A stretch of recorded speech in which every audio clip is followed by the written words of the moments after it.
Good morning, everybody. It's great to be here today, and I want to first start off by acknowledging that we are gathered on the territories of the Lekwungen-speaking peoples, the Esquimalt, and the Songhees nations. Joining me today to celebrate the work that we are doing in partnership to ensure healthy water is here for generations is BC's Premier John Horgan, and I'm also incredibly pleased to introduce an advocate for healthy watersheds and for the people that she represents, Cowichan Tribes Chief Lydia Hwitsum. Joining us also today is Zita Bothelo, who has woven together environmental issues and public policy throughout her career. And she's the director of Watersheds BC and the co-director of the Healthy Watersheds Initiative. So it's my pleasure to first invite Premier John Horgan to speak.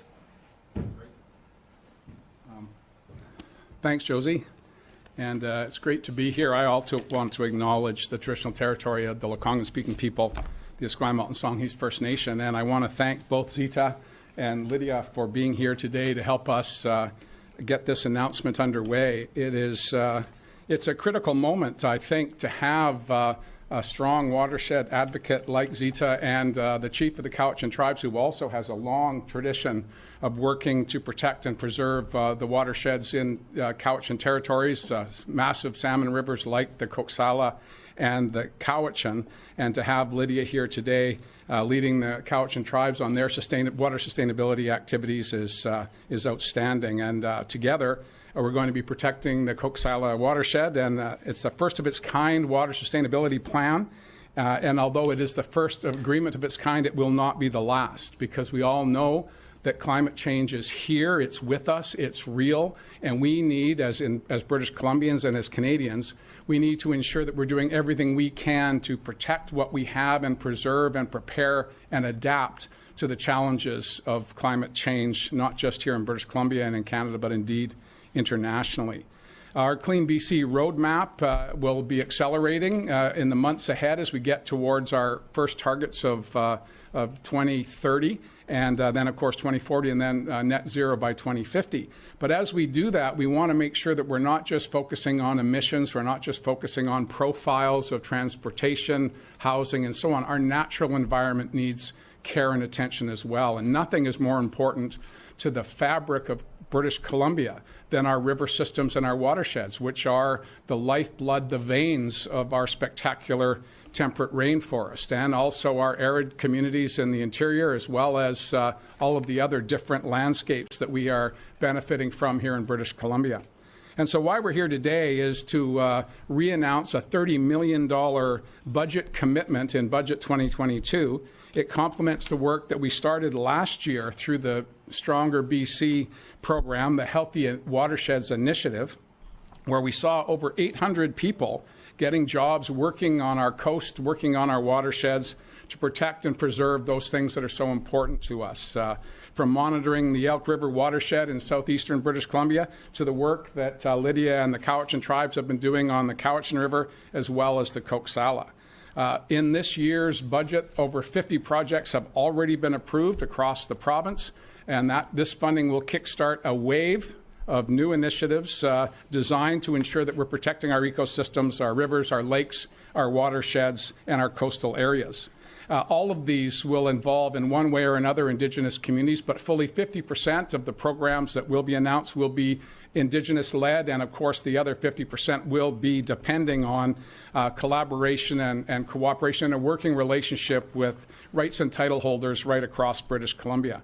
This is a particularly exciting program for me as a born and raised Vancouver Islander, and knowing the Cowichan Valley as I do, to be able to work with Chief Hwitsum and the Cowichan people and the community of South Cowichan to protect the importance of the Coxsala watershed is particularly moving for me as a lifetime residents of the area. It is very, very exciting. But these initiatives are also being duplicated. Minister Heyman and Parliamentary Secretary Finn Donnelly are making a concurrent announcement in the Lower Mainland, out the Fraser Valley. This is not a Vancouver Island program, but today we're celebrating the work on Vancouver Island. It's a delight to be here, and I'll pass the microphone back to Josie to introduce Zita and Lydia. Thank you so much, Premier. Our next speaker this morning is Chief Lydia Hwitsum.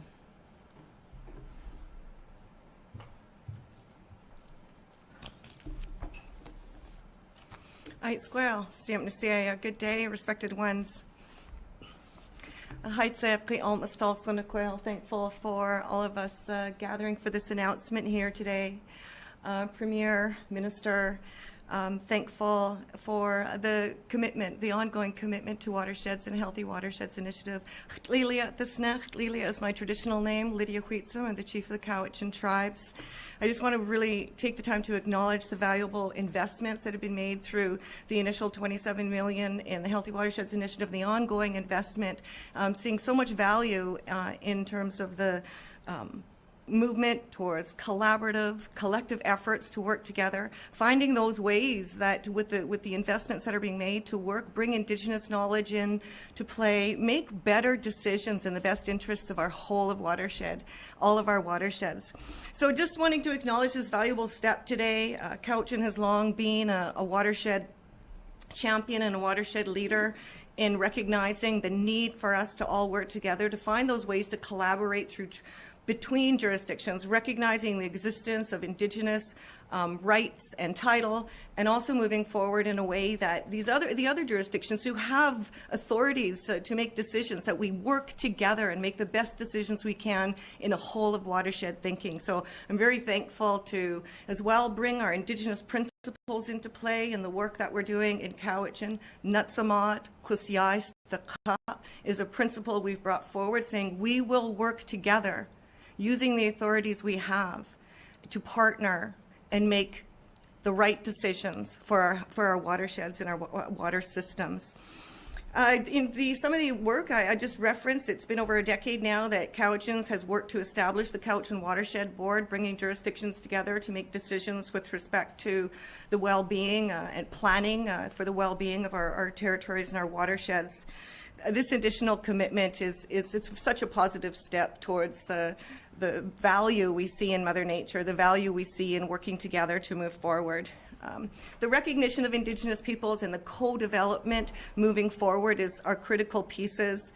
The funding has supported technical work, restoration projects within our territory and other areas. So the investment has been an investment in water and watersheds and how we work together to make the best decisions we can.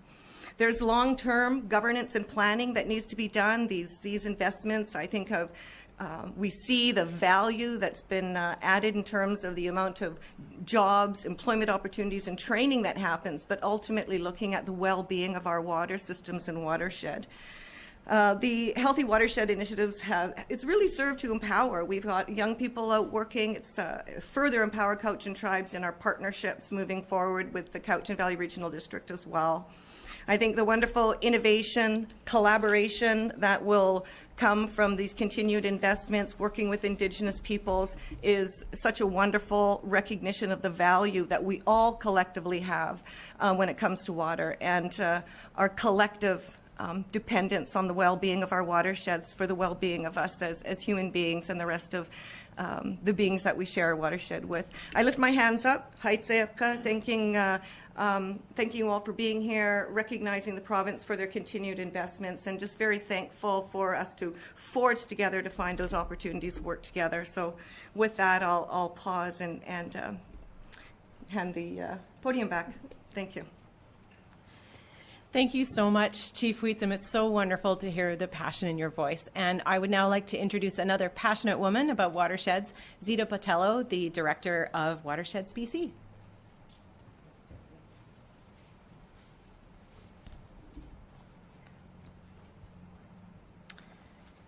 Thank you, Premier, Minister Osborne, and Chief Hwitsum for the opportunity to join you today. Some of my best memories are connected to experiences around fresh water. Learning to paddle a canoe with my father, watching my children see the salmon run at the Goldstream River. I'm sure you have similar memories.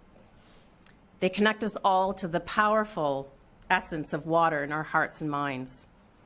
Water is the most basic need for humans and ecosystem health, safety, and progress. It inspires celebrations, music, art, poetry, and stories. For Indigenous communities, it's sacred. People feel the impact of climate change most strongly through water. Last year, British Columbians experienced severe floods, droughts, and forest fires. These disasters impacted people, their livelihoods, and important habitats that wildlife depend on.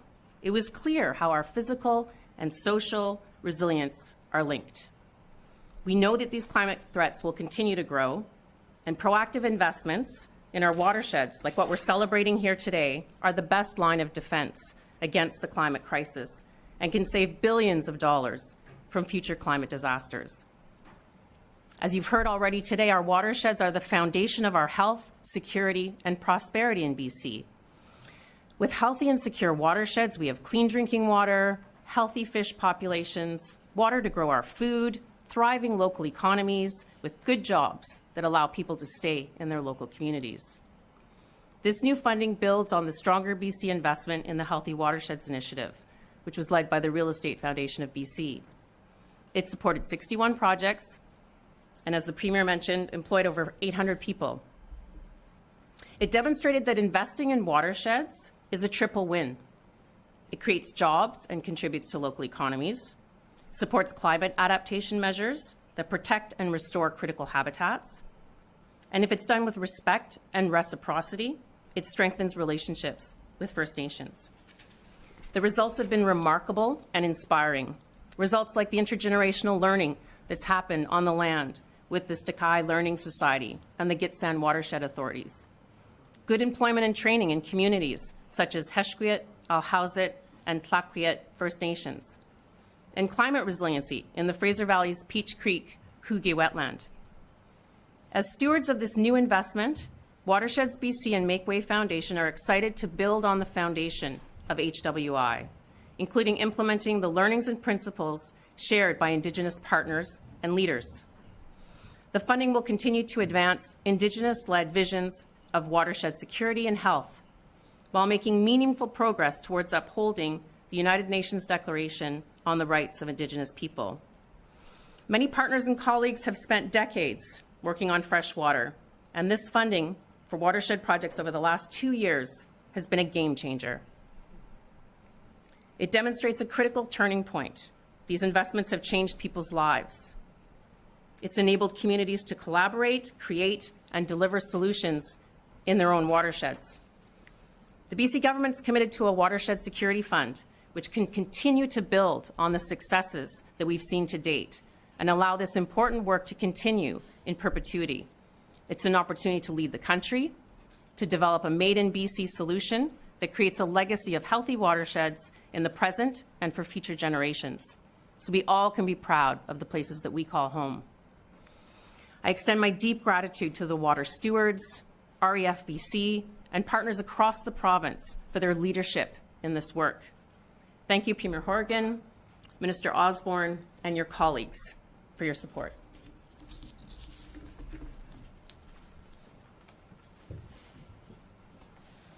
Thank you so much, Zita, for those wonderful words.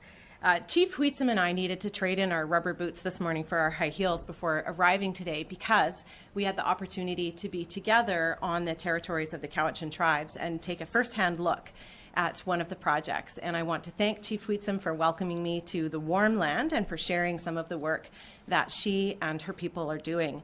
I really love being in that part of Vancouver Island. It is incredible to see the gifts and the ecosystem services that nature provides to us and all of the people who live and work in that region.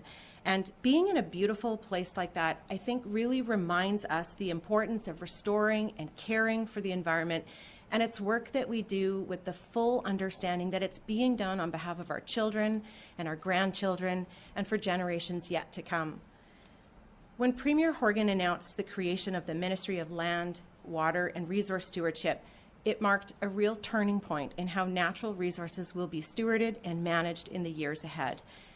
It's not just a new ministry, it's a new approach to resource stewardship in the province.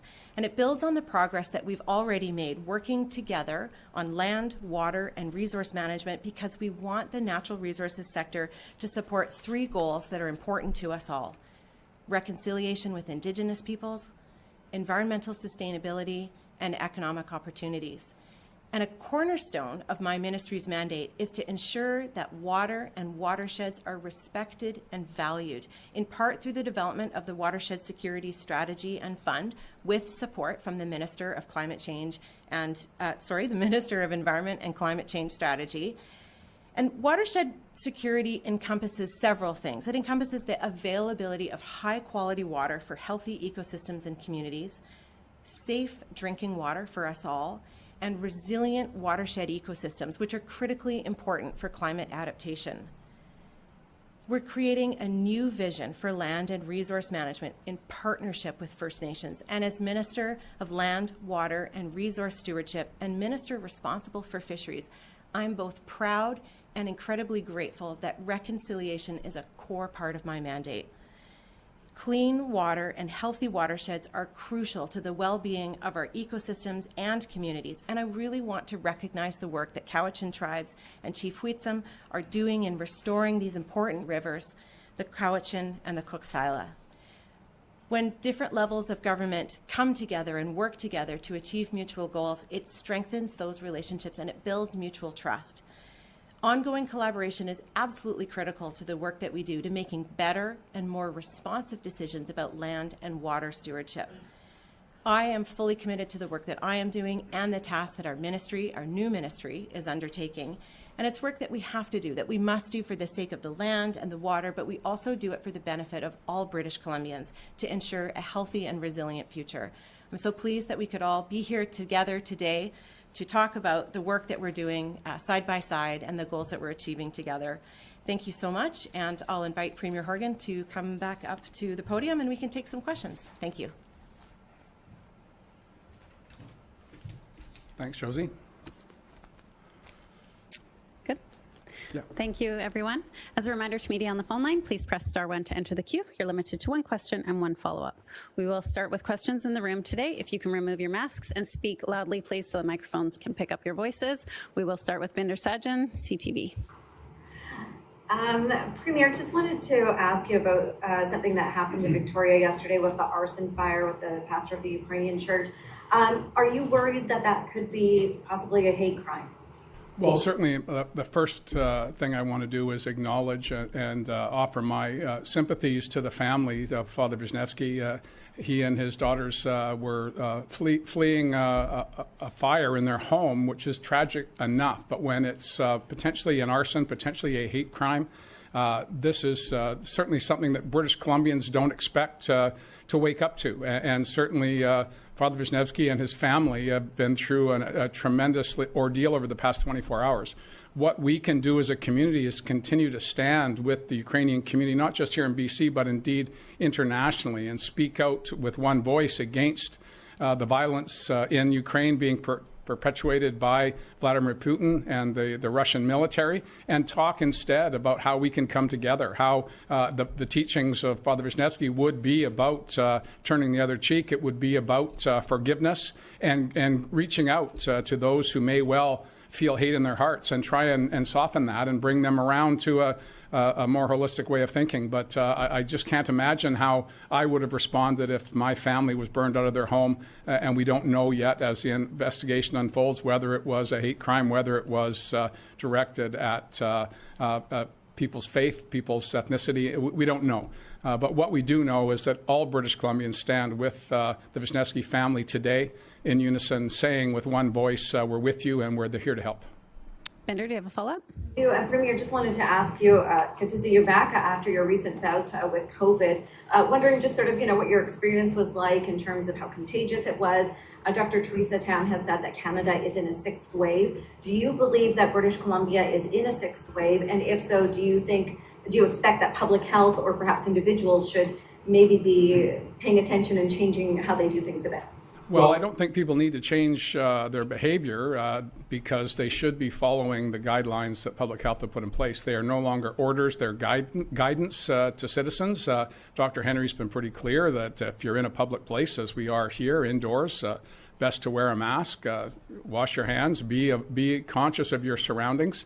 I contracted the virus now coming on 2 weeks ago.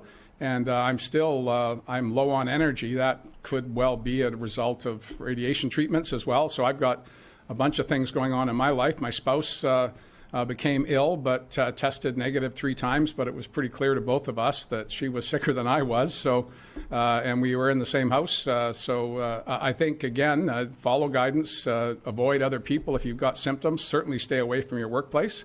And I'm confident that we can get through this. But I think British Columbians have enough information based on the past 2 years about how they should behave. Obviously, immunizations are critical. I'm confident that the case I had was lessened because of three shots. And again, if you haven't had a booster, go out and get one. If you haven't been immunized, by all means, this would be an ideal opportunity. There'll be no lineups. Just make a call and you can get your vaccine. Next question is from Katie DeRosa, Vancouver Sun. Welcome back. Thank you so much. Nice to be back. There is a report today that says that BC has the longest walk-in clinic wait times, and many people are struggling to find a family doctor. So what measures or what do you say to people who are desperate to see a doctor, cannot find that continuity of care, and are saying that basically we're in a doctor's crisis and are asking what the government is going to do about that? Well, we are in a healthcare crisis. It's not just doctors, it's nurse practitioners, it's registered nurses, it's care aides, it's the continuum of care. We need more social workers, we need more psychologists. As we address decades of neglect of mental health issues, we need more healthcare professionals to address those challenges.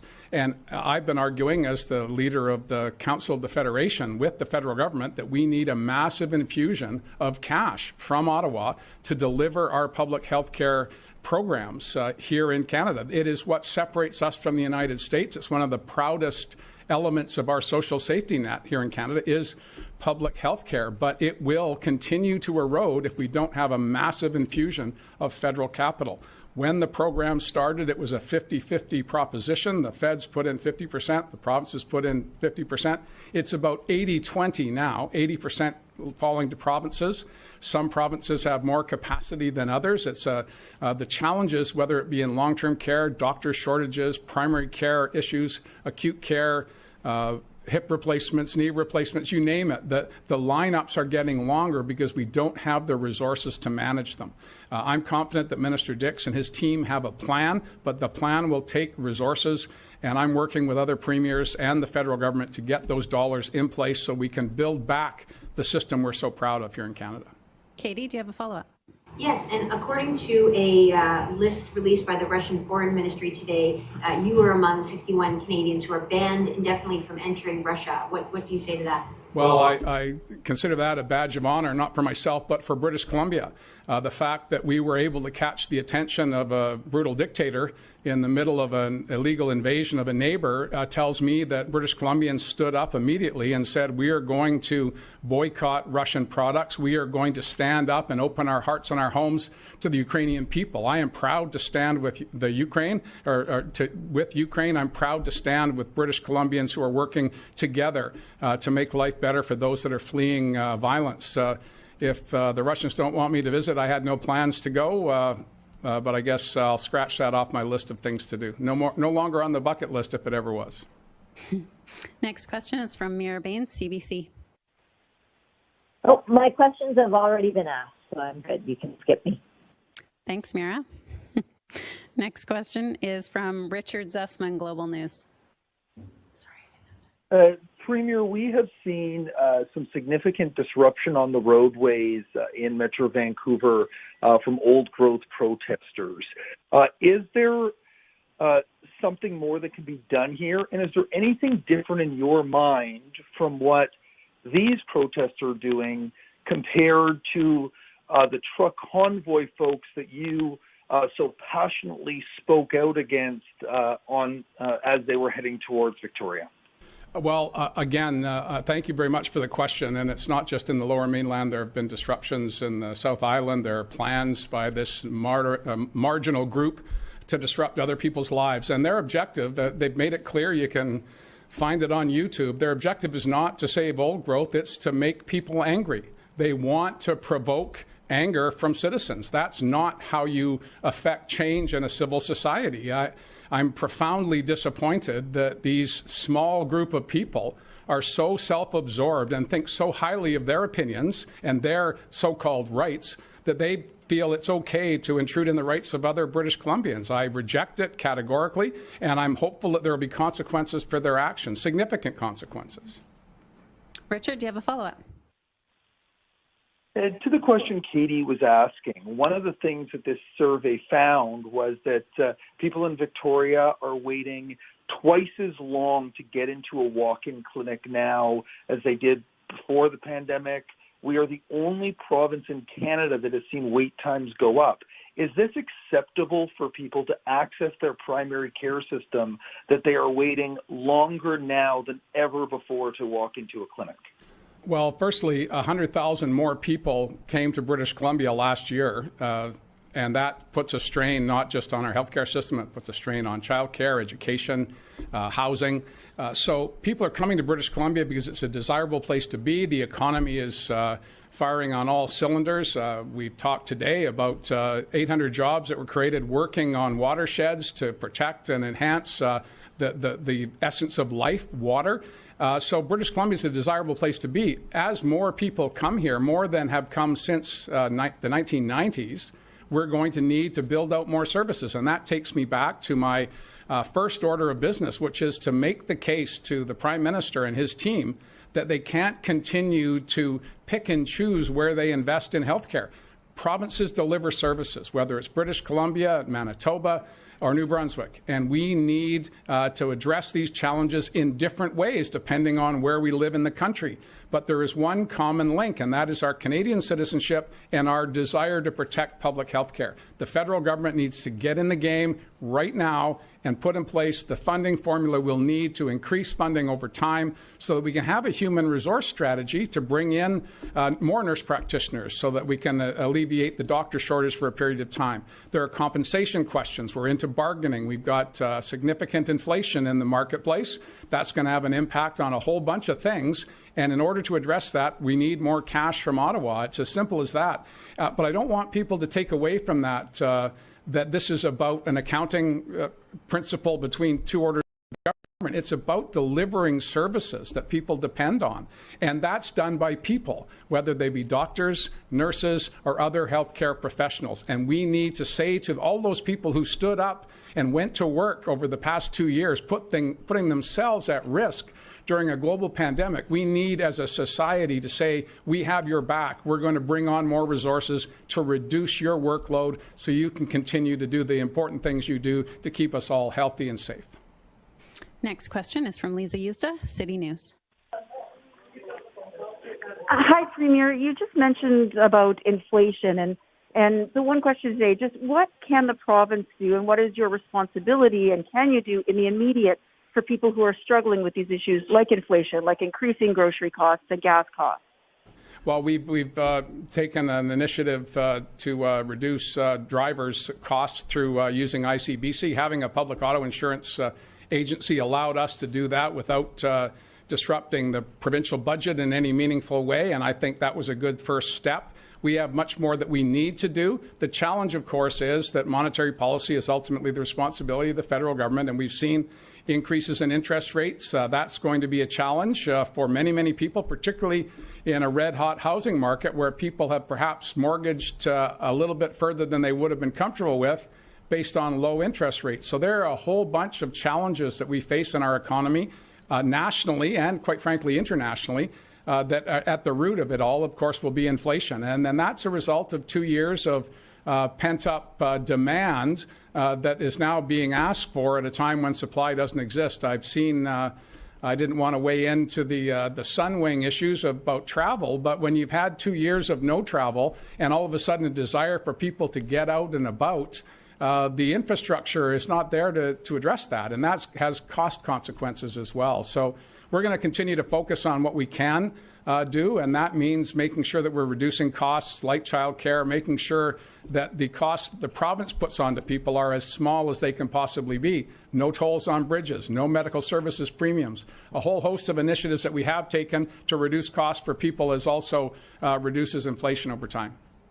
Do you have a follow-up, Lisa? So I guess just the bottom line is, in the immediate, there is little that the province can do to help with these immediate increases that people are seeing to their daily costs and lack of affordability. Well, we're continuing to look at initiatives all the time. Minister Robinson has been directed by me to look at efforts to bring forward initiatives to assist with inflation. We'll see how that goes. I don't want to say we'll have something to say in a few weeks, because then the questions will start tomorrow. But Minister Robinson is seized of this. Her responsibility as finance minister is to try and find ways to use the strength of a $70 billion economy to try and make sure we reduce the challenges for British Columbians. And I know she's steeped in that, and she's been working on it for months and will continue to work on it in the days ahead. We have time for one more question. Les Lane, Times Colonist. Well, thank you. Premier, the Attorney General released litigation guidelines this morning to do with Indigenous rights in the Declaration. I'm just wondering why the government is still in court with the Chatlet over Nootka Island, given the description, the general theme is to avoid litigation at just about all costs with First Nations. Well, I've said less in the past in response to this question and that particular litigation that obviously the objective that we all want is to not be in court on anything. But at times in a free society, disagreements come up, and the court system has been a place where people go to solve disputes and differences of opinion. The litigation directive that Minister Eby brought forward is consistent with the work we've been doing on the Declaration on the Rights of Indigenous People and the Act that we unanimously passed here in BC. But it does not say in and of itself that from this point on there will be no more litigation between the Crown and Indigenous rights and title holders. That is going to continue. We want to reduce that. We want to make sure that the engagement before court is done in a way that can reduce the impacts, but we can't and we won't eliminate litigation entirely. That wasn't the objective, and that's not what the minister announced today. Les, do you have a follow-up? Yeah, accepting what you said, you want to avoid litigation at all costs, but at the end of the day, if there is a serious disagreement that a judge has to resolve, do you think these guidelines, do you think BC government lawyers can go into court and effectively argue the province's case and perhaps protect their interests, given the guidelines that sort of it looks like they're limiting kind of the scope and the enthusiasm for the defense or for defending the government's position? I don't read it that way, nor did Minister Eby when he briefed Cabinet on these changes. That wasn't the objective at all. We have a responsibility to protect the interests of all British Columbians, Indigenous and non-Indigenous, and the courts are a component part of a civil society. We are going to see those that have not been paying attention, for example, to the 1.7 million hectares of old-growth forests that have been deferred in the past 12 months, are continuing to glue themselves to roadways. If they use the Google on their GoFundMe pages, they'd find out that a lot of work is being done. So, you know, those are issues that happen in a free and democratic society. People disagree. The courts are the best place to resolve that at the end of the day if you can't come to an agreement among parties. So I don't believe that it's half-hearted at all. Quite the opposite. It's an acknowledgement of the history of colonialism and where we are in British Columbia and in Canada in 2022. I'm proud of the work that we've done as a government, and I'm proud Lydia has several hats. She's also on the First Nations Leadership Council. So I don't know if you want to weigh in on this. It might be a useful opportunity. I don't want to put you on the spot, but yeah, go ahead. Yeah, thanks for the question. I think it's important that we continue to find the different mechanisms to put in place to start to change the sort of overbearing colonial mindsets that have subjugated Indigenous people over time. And I think every tool that we have, including this litigation directive and other pieces that we need to continue to work on in terms of breaking down the systems that have prejudicial impacts on Indigenous peoples, our lives and our communities. So I think every tool we have, we need to bring to bear, and I think this is one more tool where we can start to move away from the denial of the existence of Indigenous peoples' humanity and rights and title. That's all the time we have. Thanks, everyone, for joining us.